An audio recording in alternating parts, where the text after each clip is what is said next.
Assalomu alaykum, hurmatli bizni ko'rib turganlar.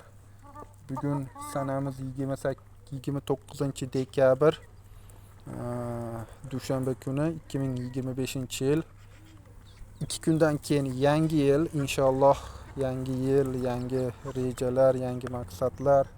Hammangizga kutganingizdan-da a'lo yil bo'lishini tilab qolamiz.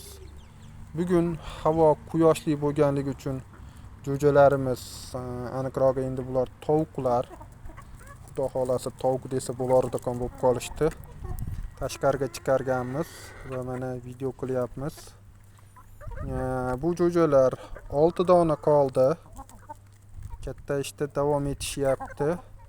Xudo xolasa endi jo'jalar emas, tovuqlar deb gapirsak ham bo'laradi. Mana shu bitta jo'ja menimcha xo'roz chiqyapti. Agar shu xo'roz chiqsa, aytgancha jo'jalarimiz 6 donagina qoldi, 30 tadan 6 ta. Xo'roz chiqsa, bitta xo'roz 5 ta makiyon bo'lib standartniy katta bo'lgan bo'ladi. Bir uya. Bundan buyog'i bizni kuzatishda davom eting.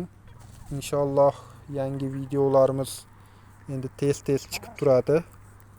Yaqinda bular tuxumga kirsa, xudo xolasa, hali tuxumga kirishmadi. Menimcha me'yorga yetkazib baxmadik shekilli.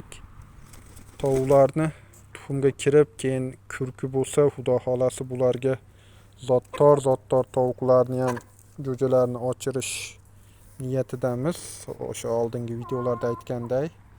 Keyin blogimizga biroz yangilik sifatida bundan keyingi videolarda faolroq bo'lamiz va Xitoydan keltirilgan bizni bozorlarimiz uchun biroz qiziqroq deb hisoblagan narsalarimizni ham obzorlarini kanalga tashlab turamiz.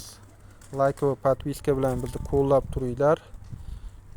Jo'jalarimiz anjan qora va ular katta ishni davom etishyapti.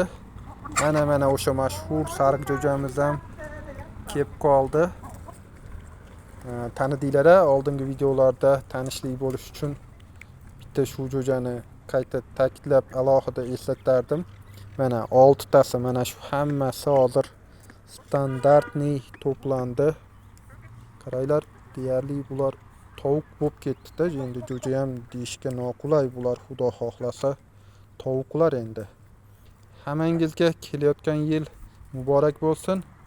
Ishlaringizda omad, tansihatlik, xotirjamlik tilab yangi yilda ko'rishguncha deb qolamiz.